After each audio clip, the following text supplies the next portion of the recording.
Republican governor, as I mentioned, of swing state Ohio, John Kasich. Welcome to both of you. Once again, happy Easter. Happy Easter.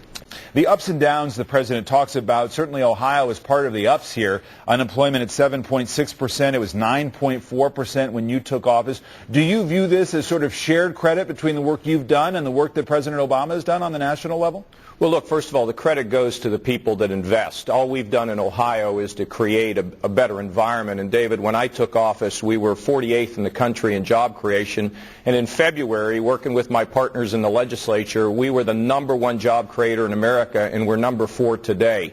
But let me tell you, our success here is not based on one industry. In fact, in the auto industry, and we're thrilled to see auto jobs coming back, that has not been the greatest growth. According to the Bureau of Labor Statistics, we've created 1,600 jobs in the auto industry, but 23,000 in health care. And what we're doing in Ohio is we're moving from a basic manufacturing economy to one that's diversified, including energy and health care and agriculture and IT. I mean, the fact of the matter is Ohio's coming back because we set a clear path. We cut taxes. We balanced our budget.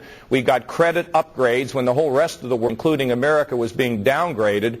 And at the same time, we've deregulated or made regulation have more common sense. And we've created an environment and an atmosphere for job growth in Ohio. What's happened in the country is there's so much uncertainty, David. Are they going to raise taxes? How many more regulations are going to be piled on? And uncertainty really affects small business. It affects all job creators in America. And so this recovery, while I feel good about the fact that we're moving in the right direction, at the federal level is too anemic. And frankly, what I get concerned about is I've got wind in my face. Ohio's doing what it can do, but I wish they'd get their act together in Washington.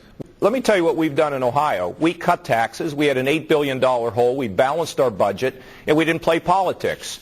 We have been praised by the AARP for our work in Medicaid. We've been praised for the people who have been advocates for the mentally ill. There are ways in which you can modernize your entitlement programs and come out with better results at lower prices. The problem is in Washington, they just play this politics. And what we've done out here is provide a clear path for business to create jobs without over-regulating them. We have reduced taxes on small business. And at the same time, we've balanced our budget. I mean, what we've done here, we're exploding in Ohio with these, with the largest amount of growth in jobs in February and #4 in the country. We were 48th. Over the last 4 years. So if they would just follow the formula, it's common sense. It's not trickle-down economics. The problem that the president has is he's rudderless on the economy. I mean, he doesn't quite know what to do. It's a wake up on Monday and try to figure it out. It takes time to turn a supertanker, so you need to know where you need to go. And that's what we've done out here. My partners and I in the legislature, we've moved it in the right direction. They should learn from this in Washington. David, I will say this. I think we can have some tax reform. But that doesn't mean tax increases. We ought to make the rates flatter. We ought to get rid of a bunch of those loopholes. I want to commend Senator Durbin because I know he did hard work with a number of people on both sides of the aisle in the Senate. But the fact of the matter is that we got to stop this whole class warfare business. We can, in fact, close loopholes, lower rates, provide more incentives. Our corporate tax rates are the highest in the world. Look, all I'm interested in Ohio, and I think Dick is interested in America, is you got to create jobs. It's a moral issue. It helps families. It keeps marriages stronger. It lifts kids out of poverty.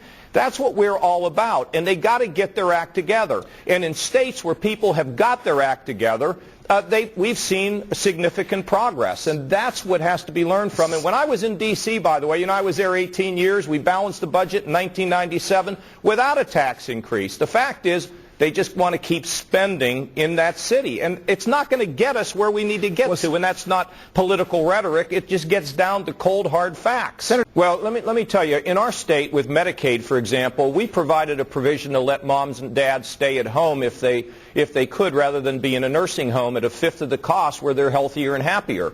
You see, I believe that you can reform these programs, modernize them into the 21st century, save money, and provide more customer or taxpayer satisfaction.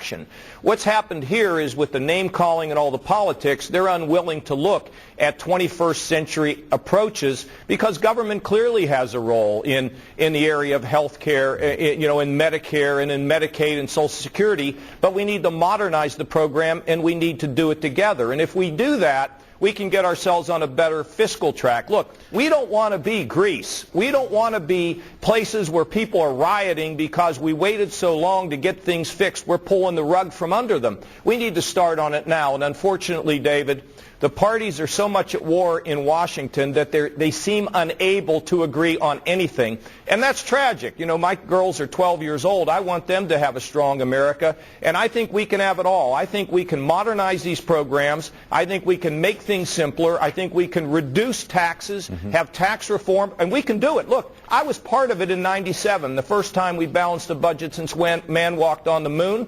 We have done it in Ohio. The results have been good. We got a long way to go, but the results have been positive for families. You've got to learn the lessons of where it works, and it's working here.